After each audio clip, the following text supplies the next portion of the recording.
الله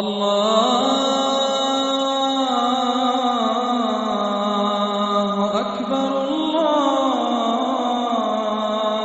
أكبر الله أكبر الله أكبر. الحمد لله نحمده ونستعينه ونستغفره ونؤمن به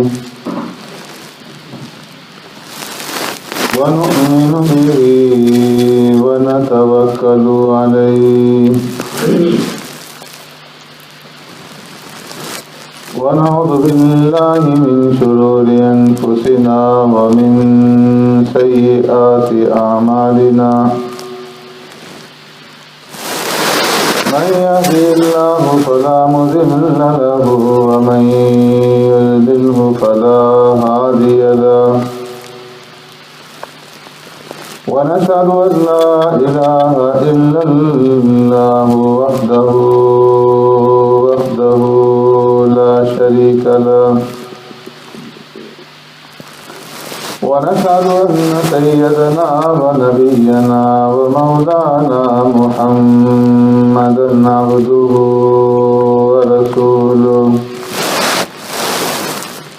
أرسله الله إلى كافة للناس بشيرا ونذيرا وداعيا إلى الله بإذنه وسراجا منيرا.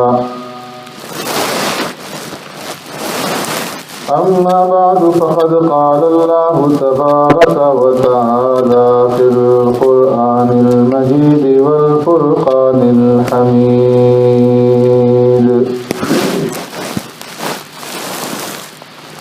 فأعوذ بالله من الشيطان الرجيم. بسم الله الرحمن الرحيم.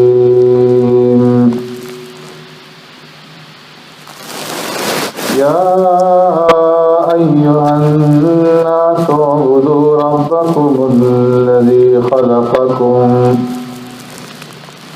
والذين من قبلكم لعلكم تتقون. الذي جعل لكم الأرض فراشا والسماء بناء وأنزل من السماء ماء فأخرج به من الثمرات رزقا لكم فلا تجعلوا لله أندادا وأنتم تعلمون. صدق الله مولانا العظيم. يا رب صل وسلم دائما أبدا على حبيبك خير الخلق كلهم. هو الحبيب الذي ترجى شفاعته لكل حول من الأهوال مقتحم.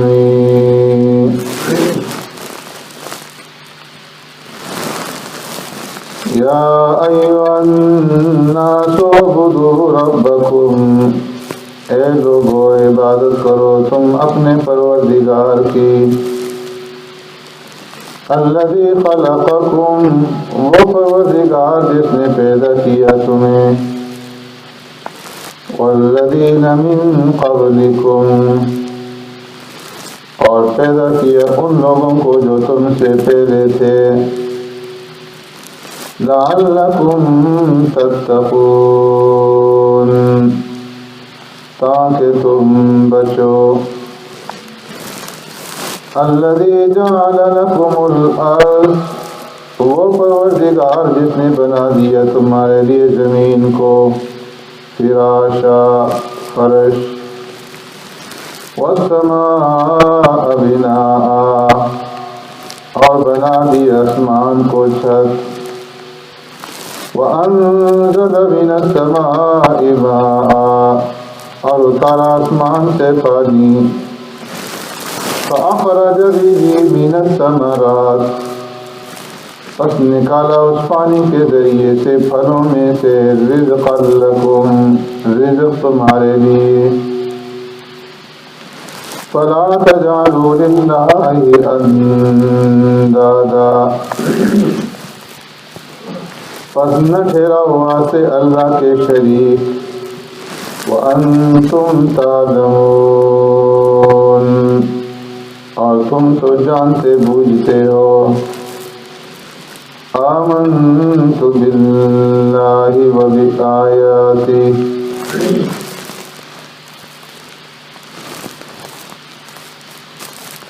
میرے محترم دوستوں بزرگوں بھائیوں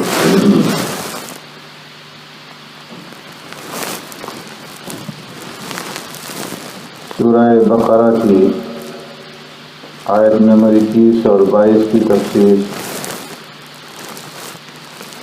آپ حضرات کے سامنے بیان ہو رہی ہے۔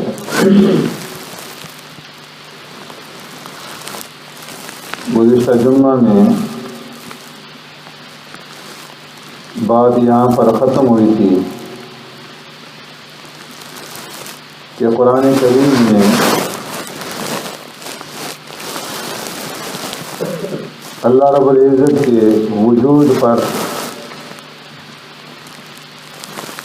منطقی اور فلسفیانہ انداز کے دلائل نہیں بیان کیے، بلکہ اللہ تبارک و تعالیٰ نے مشاہدات کو پیش کیا ہے کہ تم اپنے ارد گرد کی چیزوں کے اندر غور اور فکر کرو اور اس میں غور اور فکر کے ذریعے سے اپنے رب کو پہچانو۔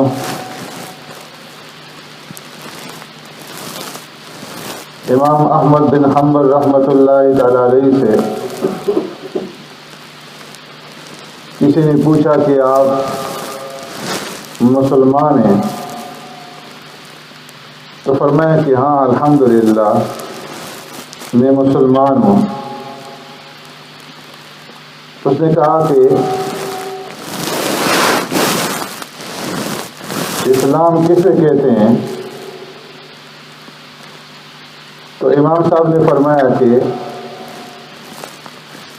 اللہ کو وحدہ لا شریک سمجھنا کہ جو اس کائنات کا خالق اور مالک ہے۔ اس نے کہا کہ آپ کو کیسے معلوم ہوا کہ اللہ وحدہ لا شریک ہے اور اس نے اس کائنات کو بنایا؟ تو امام احمد بن حنبل رحمۃ اللہ تعالی علیہ نے جواب میں یہ نہیں فرمایا کہ قرآن میں اس طرح سے آتا ہے، اس لیے کہ وہ جاہل اس کو سمجھ نہیں سکتا تھا،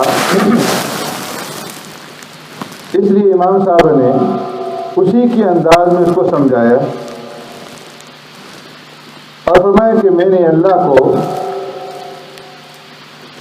وحدہ لا شریک اور اس کائنات کا مالک ہونا ایک عجیب انداز سے جانا ہے، اور وہ یہ کہ میں نے دنیا میں ایک محل دیکھا جو چاندی کا بنا ہوا ہے، اس کے اندر کوئی درج نہیں، کوئی سوراخ نہیں، کوئی روشن دان اور کھڑکی نہیں، کوئی دروازہ نہیں، اس کے اندر ایک اور محل ہے جو سونے کا بنا ہوا ہے، دونوں کے درمیان میں کوئی در و دیوار نہیں، کوئی روشن دان اور کھڑکی نہیں۔ میں حیرت کے ساتھ اس محل کو دیکھ رہا تھا کہ اچانک ایک دیوار ٹوٹی اور اس میں سے ایک جاندار نکلا، اور اس جاندار نے نکلنے کے ساتھ ہی وہ کام شروع کر دیا کہ جو ایک سمجھدار جانور کرتا ہے۔ لوگوں نے کہا کہ حضرت آپ نے دنیا کے کس کونے میں اس محل کو دیکھا، کہاں اس محل کو دیکھنے کے لیے گئے تھے؟ ہم نے تو یہ محل کہیں دیکھا نہیں۔ تو فرمایا کہ یہ محل تو تمہارے ہاں بھی موجود ہے، بلکہ ہر گھر میں موجود ہے۔ اگر تم آنکھیں بند کر لو تو میں اس میں کیا کر سکتا ہوں؟ فرمایا تم نے کبھی انڈا نہیں دیکھا کہ جو سفید ہے اور یہ گویا چاندی کا محل ہے، اس کے اندر جو زردی ہے وہ سونے کا محل ہے، کوئی درج نہیں، کوئی روشن دان اور کھڑکی اور دروازہ نہیں، دونوں کے درمیان میں کوئی در و دیوار نہیں، اور اس انڈے کو مرغی لے کر کے بیٹھتی ہے 19 دن کے بعد جب اس کی دیوار ٹوٹتی ہے تو اس کے اندر سے ایک جاندار نکلتا ہے اور وہ وہی بولی بولتا ہے جو اس کی ماں کی بولی، اسی طرح سے دانا چگتا ہے جس طرح اس کی ماں دانا چگتی ہے۔ تو میں نے اس سے پہچانا کہ اس محل کے اندر باہر سے اندر تو کوئی گیا نہیں، اور اندر اس کو کسی نے بنایا، اور پھر اس کو یہ فہم اور یہ سمجھ دی کہ تو نے دانا اس طرح سے چگنا ہے اور بولی اس طرح سے بولنی ہے۔ تو اس سے میں سمجھ گیا کہ کوئی ذات ایسی ہے کہ جس نے اس کو یہاں پر بنایا، اور وہ ذات اللہ وحدہ لا شریک لہ کی، کہ جس نے فرمایا الذی اعطى کل شیء خلقہ ثم ہدی، کہ اللہ وہ ذات ہے کہ جس نے ہر ایک چیز کو پیدا کیا اور پیدا کرنے کے بعد اس کو ہدایت دی، اس کو سمجھ دی، اس کو معرفت عطا کی۔ انسان کا بچہ جب پیدا ہوتا ہے تو اس سے انسانی حرکات سرزد ہوتی ہیں، اور پیدائش کے فوراً بعد اسے بھوک کا بھی احساس ہوتا ہے، پیاس کا بھی احساس ہوتا ہے، اور اسے آرام کا، سونے کا بھی احساس ہوتا ہے۔ تو کوئی ذات تو ایسی ہے کہ جس ذات نے ماں کے پیٹ کے اندر اس کی تربیت کی، اس کی تعلیم، اس کو تعلیم دی، اس کو سمجھایا۔ امام مالک رحمۃ اللہ تعالی علیہ سے ہارون رشید نے پوچھا کہ آپ نے اللہ کو کیسے پہچانا؟ تو فرمایا کہ مختلف رنگتوں سے اور مختلف بولیوں سے، کہ اللہ نے دنیا کے اندر مختلف رنگ بھر دیے اور ہر ایک چیز کو مختلف بولیاں عطا کی۔ ایک انسان ہے اور طرح طرح کی بولیاں بولتا ہے، ایک انسان ہے اور اس کے اندر مختلف قسم کے رنگ ہیں، کوئی کالا ہے، کوئی گورا ہے، کوئی سفید ہے، کوئی گندم گوں ہے، کوئی مٹیالہ ہے۔ تو اس سے میں نے اپنے رب کو پہچانا۔ تو فرمایا کہ اللہ رب العزت کے وجود کے اوپر بے شمار دلائل موجود ہیں، اگر یہ انسان سوچے اور غور و فکر سے کام لے اور سمجھے۔ اس دنیا کے اندر انسان ہزاروں خواہشیں کرتا ہے، ہزاروں تمنائیں کرتا ہے، اور انسان چاہتا ہے کہ میں یہ چیز بھی حاصل کر لوں اور یہ بھی حاصل کر لوں، اس کے اندر مجھے کامیابی مل جائے اور اس میں مجھے کامیابی مل جائے، لیکن ان ہزاروں تمناؤں میں سے 100 میں سے 1-2 تمنائیں پوری ہوتی ہیں۔ 98-99 کے اندر ناکامی کا سامنا کرنا پڑتا ہے۔ تو کوئی ذات تو ایسی ہے کہ جو اس کو ناکام بنا رہی۔ کوئی انسان اپنا نقصان نہیں چاہتا، خسارہ نہیں چاہتا، ہر ایک کامیابی اور نفع چاہتا ہے۔ ایک تاجر تجارت کرتا ہے، اسے نفع مقصود ہے. دکاندار دکان پہ بیٹھتا ہے خسارہ اٹھانے کے لیے، نقصان اٹھانے کے لیے نہیں بیٹھتا، اس لیے بیٹھتا ہے کہ مجھے نفع حاصل ہو. لیکن اس کی خواہش اور اس کی آرزو اور اس کی تمنا کے برخلاف اسے خسارہ بھی اٹھانا پڑتا ہے، اسے نقصان بھی اٹھانا پڑتا ہے. تو کون ہے جو اسے خسارہ اور نقصان دے رہے ہیں؟ ایک کو لاکھوں کے حساب سے نفع مل رہا ہے اور دوسرے کو نقصان مل رہا ہے. کوئی انسان مرنا نہیں چاہتا. ہر ایک انسان جو ہے دنیا میں زندہ رہنا چاہتا ہے، اور اس زندگی کے لیے وہ علاج بھی کرواتا ہے، دوائیں کھاتا ہے، سیر و سیاحت کرتا ہے، آب و ہوا تبدیل کرتا ہے، دعائیں کرواتا ہے. لیکن اس کے باوجود پھر بھی اس کو موت آتی ہے اور موت سے وہ بچ نہیں سکتا. اور میں اگر مال اور دولت کے ذریعے سے موت سے بچا جاتا تو کوئی امیر آدمی دنیا میں موت کا شکار نہ ہو، غریب ہی مرتے، اور بادشاہ کے پاس بھی موت نہ پھٹکتی، وہ اپنے خزانوں کا منہ کھول لیتے. لیکن اس کے باوجود جب موت کا وقت آتا ہے تو ہر ایک کو مرنا پڑتا ہے، باوجود اس کے کہ وہ چاہتا ہے کہ وہ زیادہ سے زیادہ زندہ رہے. لیکن اس کی اس چاہت کے برخلاف اسے موت دینے والا کون؟ کوئی ذات ایسی ہے کہ جو اس کو مجبور کر رہی ہے. جب وہ آ رہا ہے دنیا میں پیدا ہو رہا ہے تو اس وقت بھی مجبور ہے، اور جب دنیا سے جا رہا ہے تو اس وقت بھی مجبور ہے. پیدا ہوا تو اپنی مرضی سے پیدا نہیں ہوا، اور جا رہا ہے، موت آ رہی ہے تو اپنی مرضی سے مر نہیں رہا، بلکہ اس کی مرضی کے خلاف ہو رہا ہے.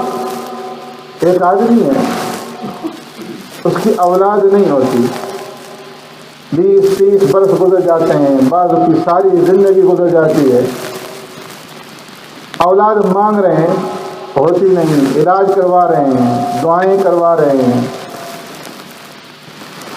اور مختلف ہیلے توڑ کے کر رہے ہیں،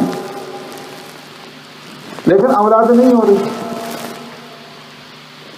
چاہت ہے کہ اولاد ہو جائے، نہیں ہو رہی. اور بعض ایسے ہیں کہ ان کے ہاں ہو رہی ہے اور وہ پلاننگ کر رہے ہیں کہ اولاد نہ ہو، اور اس کے ذریعے سے روکنے کی کوشش کر رہے ہیں، لیکن اس کے باوجود ہو رہی ہے. تو کون ہے جو انسان کی اس چاہت اور اس کی مرضی کے خلاف عمل کر رہا ہے؟ فرمایا کہ وہ ذات ہے الذی اعطى كل شيء خلقه ثم هدى، کہ جس ذات نے ہر ایک چیز کو پیدا کیا، ہر ایک چیز کو وجود بخشا. وہ ذات ایسی ہے کہ وہ خالق ہے اور ہم اس کی مخلوق ہیں، وہ جابر ہے اور ہم مجبور ہیں، وہ رازق ہے اور ہم مرزوق ہیں. تو اس لیے فرمایا کہ اے انسان اعبدوا ربکم، اس ذات کی عبادت کرو، اس رب کی عبادت کرو، اور اس کے وجود کو پہچانو، اور اس کو پہچاننے کے لیے دنیا کی ان چیزوں کے اندر غور اور فکر کرو، اور اس غور اور فکر کے ذریعے سے، اس تدبر کے ذریعے سے پہچانو کہ وہ ذات ایسی ہے کہ جس نے تمہیں پیدا کیا اور تمہارے آباء و اجداد کو پیدا کیا اور دنیا کی ان ساری چیزوں کو پیدا کیا. تو اکیلی وہ ذات عبادت کے لائق ہے. فلا تجعلوا للہ اندادا، اس ذات کے ساتھ کسی کو شریک اور ساجی نہ ٹھہراؤ، اور صرف اسی کے سامنے جھکو. یہ چاروں صفات اللہ رب العزت کے سوا کسی اور کے اندر نہیں پائی جاتی. انسان کو پیدا کرنا، اور انسان کی پیدائش کے بعد پھر اس کی بقا اور اس کے رہن سہن کا انتظام کرنا، اس کے لیے زمین کا فرش بنانا، آسمان کا چھت بنانا، آسمان سے پانی کا اتارنا، اور پھر اس پانی کے ذریعے سے زمین کے اندر سے مختلف قسم کے اناج اور غلوں کا اگانا، تمام یہ ساری کی ساری چیزیں صرف اللہ رب العزت کے ساتھ مخصوص ہیں، اور ان تمام نعمتوں کا تقاضا یہ تھا کہ یہ انسان صرف اللہ کی عبادت کرتا اور اللہ کے ساتھ کسی کو شریک نہ ٹھہراتا۔ لیکن یہ غافل انسان اللہ رب العزت کی ان تمام نعمتوں کو استعمال کرنے کے باوجود اتنا بڑا ظلم کرتا ہے کہ اس ایک ذات کو چھوڑ کر کے یہ غیروں کے در کے اوپر، غیروں کی چوکھٹ کے اوپر جھکتا ہے، حالانکہ اللہ رب العزت نے اس انسان کو اشرف المخلوقات بنایا تھا اور تمام مخلوقات کا سردار بنا کر کے ساری مخلوقات کو اس انسان کے خدمت کے اندر لگایا کہ ساری کی ساری مخلوقات اس انسان کی خدمت کریں، اور یہ انسان اللہ کی عبادت کرے اور اللہ کی خدمت کے اندر لگے۔ لیکن یہ غافل انسان اس ایک در کو چھوڑ کر کے در در پہ جھکنے لگا، ایک کی غلامی کو ترک کر کے کروڑوں کی غلامی سے اختیار کرنی پڑی، کروڑ دیوتا اس نے بنا لیے۔ تو اللہ رب العزت اپنے انعامات کا ذکر کرنے کے بعد اس آیت کے آخر میں فرماتے ہیں کہ انسان ان کروڑوں دیوتاؤں کی غلامی سے نکل جاؤ اور ایک کی غلامی کے اندر آ جاؤ، فلا تجعلوا للہ اندادا، کہ تم اللہ کے ساتھ کسی کو شریک مت ٹھہراؤ۔ جس اللہ نے تمہیں پیدا کیا، تمہارے آباء و اجداد کو پیدا کیا، تمہیں عدم سے وجود بخشا، نیست سے حق کیا، نابود سے بود کیا، اور تمہاری ساری ضروریات کا انتظام کیا، ایک گندے قطرے سے حسین، جمیل اور عاقل، حساس انسان بنایا،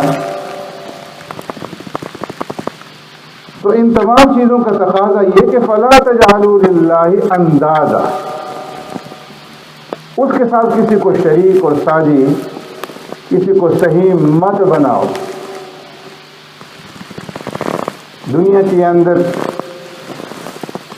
اللہ کے ساتھ شریک اور ساجی بنانے والے بے شمار لوگ موجود ہیں، یہود، نصارہ، صابی، مجوسی اور سنوی مذہب والے، جو کہتے ہیں کہ دو خدا ہیں، ایک نیکی کا خدا ہے، ایک برائی کا خدا ہے، ایک خیر کا ہے، ایک شر کا ہے، ایک کا نام یزدان ہے، دوسرے کا نام اہرمن ہے، ایک روشنی لانے والا، نور والا، اجالے والا، دوسرا ظلمت والا اور اندھیرے والا۔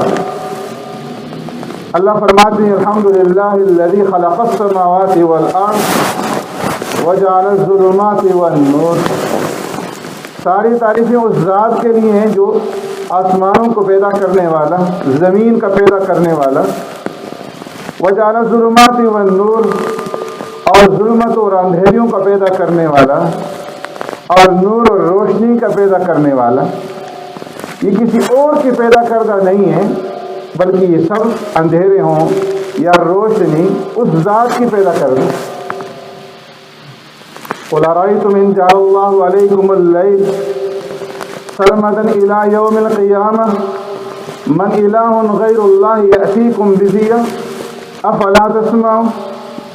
بھلا بتاؤ تو اگر اللہ رب العزت رات کو لمبا کر دیں، رات کو کھینچ لیں اور قیامت تک رات ہی رکھیں، ہے تم میں سے کوئی اور الہ ایسا کہ جو روشنی لے آئے؟ کیا تم سمجھتے نہیں اور سنتے نہیں؟ أَرَأَيْتُمْ إِنْ جَعَلَ اللَّهُ عَلَيْكُمُ النَّهَارَ سَرْمَدًا إِلَى يَوْمِ الْقِيَامَةِ مَنْ إِلَٰهٌ غَيْرُ اللَّهِ يَأْتِيكُمْ بِلَيْلٍ تَسْكُنُونَ فِيهِ أَفَلَا تُبْصِرُونَ۔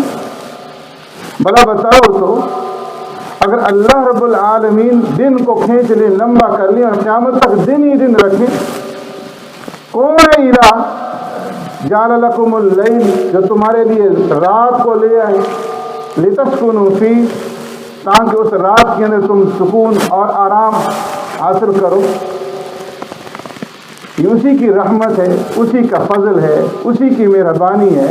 اور من رحمتی جعل لکم اللیل والنہار کہ جس نے رات اور دن بنا دی، لتسکنوا فیہ رات کے اندر تم سکون حاصل کرو، ولتبتغوا من فضلہ اور دن کے اندر اس کے فضل سے اس کا معاش تلاش کرو۔ تو فرمایا کہ ایک ہی الہ ہے جو ظلمت کا بھی ہے اور نور کا بھی۔ کچھ لوگوں نے مشیت کے اندر اللہ کے ساتھ ند اور شریک ٹھہرا دی۔ پیارے پیغمبر صلی اللہ علیہ وسلم کے پاس ایک آدمی آئے اور اس نے یہ کہا، ماشاء اللہ وما شئت، جو اللہ چاہیں اور آپ چاہیں۔ یہ اللہ کے رسول جو اللہ چاہیں اور آپ چاہیں۔ تو آپ صلی اللہ علیہ وسلم نے ارشاد فرمایا، اجعلتنی للہ ندا، اے تو نے مجھے خدا کے ساتھ شریک ٹھہرا دی؟ یوں مت کہو کہ جو اللہ چاہے اور آپ چاہیں، بلکہ یوں کہو کہ جو اللہ اکیلا چاہے وہ ہو۔ ابن مسعود رضی اللہ تعالیٰ عنہ عرض کرتے ہیں، اللہ کے رسول، ای الذنب اعظم عند اللہ، اللہ کے نزدیک سب سے بڑا گناہ کون سا ہے؟ فرمایا ان تجعل للہ ندا وهو خلقک، سب سے بڑا گناہ یہ ہے کہ اللہ کے ساتھ کسی کو شریک ٹھہراؤ حالانکہ اللہ نے تمہیں پیدا کیا۔ حضرت معاذ رضی اللہ تعالیٰ عنہ فرماتے ہیں، اتدری ما حق اللہ علی العباد، اے معاذ جانتے ہو اللہ کا حق بندوں پر کیا ہے؟ عرض کہ اللہ و رسول اعلم۔ فرمایا اللہ کا حق بندوں پر یہ ہے، ان یعبدوا اللہ ولا یشرکوا بہ شیئا، ایک اللہ کی عبادت کریں اور اللہ کے ساتھ کسی کو شریک اور ساجی نہ ٹھہرائیں۔ ام المؤمنین سیدہ طاہرہ حضرت عائشہ صدیقہ رضی اللہ تعالیٰ عنہ کے سوتیلے بھائی حضرت طفیل رضی اللہ تعالیٰ عنہ خواب دیکھتے ہیں، کچھ لوگوں کو دیکھتے ہیں، پاس جا کر پوچھتے ہیں کہ تم کون لوگ ہو؟ کہتے ہیں کہ ہم یہود ہیں۔ تو فرماتے ہیں کہ میں نے ان سے خواب میں یہ کہا کہ افسوس ہے تم لوگوں پر کہ تم عزیر کو اللہ کا بیٹا سمجھتے ہو۔ تو انہوں نے مجھے جواب دیا کہ تم بہت اچھے لوگ ہو، لیکن تم لوگوں پر بھی افسوس ہے کہ تم یوں کہتے ہو کہ جو اللہ چاہے اور محمد صلی اللہ علیہ وسلم چاہے۔ فرماتے میں نے کچھ اور لوگوں کو دیکھا، ان کے پاس جا کر میں نے پوچھا تم کون ہو؟ انہوں نے کہا کہ ہم نصارہ ہیں۔ میں نے ان سے یہی بات کہی کہ افسوس ہے تم پر، تم عیسیٰ علیہ السلام کو، حضرت مسیح کو اللہ کا بیٹا سمجھتے ہو۔ تو انہوں نے مجھے یہی جواب دیا کہ تم اچھے لوگ ہو، لیکن تم پر افسوس ہے کہ تم محمد صلی اللہ علیہ وسلم کے بارے میں یہ کہتے ہو کہ جو اللہ چاہیں اور محمد صلی اللہ علیہ وسلم چاہیں۔ فرماتے ہیں صبح کو میں نے کچھ لوگوں کے سامنے خواب بیان کیا، پیارے پیغمبر صلی اللہ علیہ وسلم کی خدمت میں حاضر ہوا، عرض کہ اللہ کے رسول میں نے اس طرح کا خواب دیکھا ہے۔ آپ نے ارشاد فرمایا کیا تم نے لوگوں کے سامنے اپنا خواب بیان کیا؟ میں نے عرض کی ہاں اللہ کے رسول، کچھ لوگوں کے سامنے میں نے اپنا خواب بیان کیا ہے۔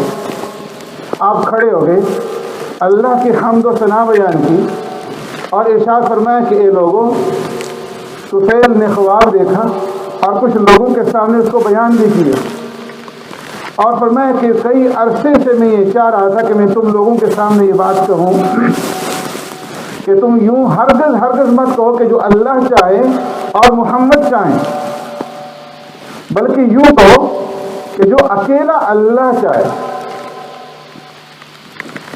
فلاں فلاں وجہ سے یہ بات میں تمہارے سامنے نہیں کہہ سکتا۔ اس لیے فرمایا کہ کسی کا یہ کہنا کہ جو اللہ چاہے اور اللہ کے رسول چاہیں، اللہ نبی کی مرضی، اللہ رسول کی مرضی، یا یہ کوئی کہے کہ جو اللہ چاہے اور آپ چاہیں، فرمایا کہ یہ مشیت کے اندر شرک۔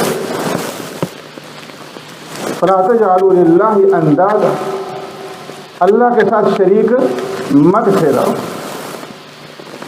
اس طرح فرمایا کہ جس طرح شرک عبادت کے اندر ہوتا ہے، اسی طرح شرک عادت کے اندر بھی ہوتا ہے، اور شرک فی العادت کی مثال زنار کا دھاگا ہے، جو ہندو لوگ، مجوسی لوگ جو ہے کلائی کے اوپر باندھتے ہیں، جسم کے اوپر باندھتے ہیں۔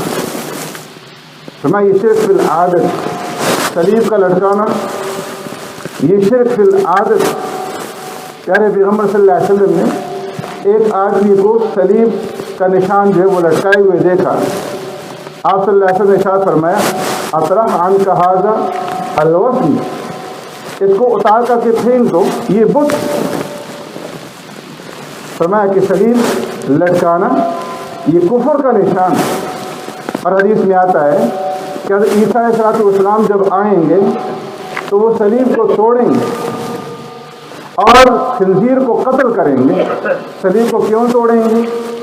اس لیے کہ یہ کفر کی علامت ہے، یہ بت، اور اللہ کے ایک پیغمبر کی طرف اس کو منسوب کیا گیا، اس لیے عیسیٰ علیہ السلام صلیب کو توڑیں گے اور خنزیر کو قتل کریں گے، اس لیے کہ عیسائیوں نے، نصارہ نے بکری کی طرح خنزیر کو حلال ٹھہرایا، حالانکہ کسی بھی نبی کی شریعت کے اندر خنزیر کو حلال نہیں ٹھہرایا ہے۔ اسی طرح فرمایا کہ بعض لوگ جو ہیں وہ اللہ کے ساتھ شرک کرتے ہیں اس طرح سے، تو مزاروں کو، قبور کو اپنی حاجات کے لیے، اپنی مرادیں مانگنے کے لیے اللہ کے ساتھ شریک ٹھہراتے ہیں، ان سے حاجات طلب کرتے ہیں، درباروں کے اوپر حاضر ہوتے ہیں، اجمیر شریف، داتا دربار، بڑی امام اور فلاں سرکار اور فلاں سرکار، اور ان کے پاس جا کر کے اپنی مرادیں مانگتے ہیں۔ فرمایا کہ یہ بھی شرک۔ بعض لوگوں نے پیروں کو شریک ٹھہرائے ہوئے اللہ کے ساتھ، اور وہ یہ سمجھتے ہیں کہ پیر کا دامن پکڑ لو، بیعت کر لو تو یہ اللہ سے تمہیں بچا لیں، اللہ کے یہ سفارش کریں گے، چاہے اللہ راضی ہو یا ناراض۔ پیر کا دامن پکڑ لو، تمہاری نجات ہو جائے۔ حالانکہ اللہ فرماتے ہیں وَلَا يَشْفَعُونَ إِلَّا لِمَنِ ارْتَضَىٰ، کوئی آدمی اللہ کی بارگاہ میں سفارش نہیں کر سکتا۔ اللہ کے ہاں جبری سفارش نہیں چلتی، کوئی زور نہیں چلتا۔ وَلَا يَشْفَعُونَ إِلَّا لِمَنِ ارْتَضَىٰ، وہی سفارش کر سکے گا جس سے اللہ راضی ہو، جس کا عقیدہ درست ہوگا، جس کی عقیدے کے اندر شرک نہیں ہو، جس کی عقیدے کے اندر کفر نہیں ہو۔ اسی طرح بعض لوگ جو ہے وہ غیر اللہ کے نام پر نذر و نیاز اور چڑھاون کے ذریعے سے شرک کرتے ہیں، غیر اللہ کے نام پر جانوروں کو ذبح کرتے ہیں، اور جانور کو ذبح کرتے وقت اللہ کے نام کے ساتھ دوسروں کے نام کو شریک کر دیتے ہیں۔ بسم اللہ و باسم محمد، بسم اللہ و باسم فلاں۔ فرمایا یہ شرک ہے۔ فلا تجعلوا للہ اندادا، اللہ کے نام پر اور محمد کے نام پر یہ جانور ذبح کر رہا ہوں، اللہ کے نام پر، فلاں پیر صاحب کے نام پر، فلاں بزرگ کے نام پر یہ جانور ذبح کر رہا ہوں۔ فرمایا یہ شرک۔ ابن کثیر رحمۃ اللہ تعالی علیہ فرماتے ہیں کہ یہ بھی شرک ہے کہ کوئی آدمی یہ کہے کہ اللہ کی قسم اور تیری عمر کی قسم، یا اللہ کی قسم میری زندگی کی قسم۔ فرمایا یہ شرک۔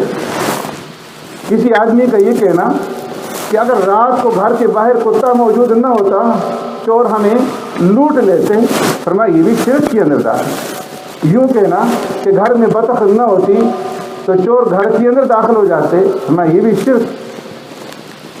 اور فرمایا کہ بچوں کے سروں کے اوپر بعض لوگ جو ہے وہ چوٹیاں چھوڑ دیتے ہیں، کسی بزرگ کے نام پر، کسی خواجہ کے نام پر، یہ فلاں بزرگ کے نام پہ چوٹی رکھی ہے، اس لیے کہ اگر یہ چوٹی نہ رکھتے بچہ مر جاتا۔ فرمایا یہ شرک، اس لیے فرمایا فَلَا تَجْعَلُوا لِلَّهِ أَنْدَادًا وَأَنْتُمْ تَعْلَمُونَ۔ اے لوگو، جس ذات نے تمہیں پیدا کیا، تمہارے آباء و اجداد کو پیدا کیا اور تمہاری ساری ضرورتوں کا اس نے انتظام کیا اور نیز سے تمہیں حسب کیا، تمہیں حسین اور جمیل اور خوبصورت جسم عطا کیا اور زمین کو فرش بنا کر کے تمہارے لیے ساری ضروریات زمین سے مہیا کر دی، آسمان کو چھت بنا دیا اور پانی کے ذریعے سے تمہارے لیے رزق کو پیدا کیا، یہ ساری نعمتیں جس ذات نے تمہارے لیے کی، فَلَا تَجْعَلُوا لِلَّهِ أَنْدَادًا وَأَنْتُمْ تَعْلَمُونَ، تم تو جانتے بوجھتے ہو کہ یہ ساری نعمتیں دینے والا کون ہے؟ اللہ، اور اس کے باوجود پھر بھی اللہ کے ساتھ شریک ٹھہراتے۔ ان الشرک لظلم عظیم، اس سے بڑا ظلم جو ہے وہ کوئی نہیں ہو سکتا۔ سبحانک اللہم و بحمدک، اشہد ان لا الہ الا انت، استغفرک۔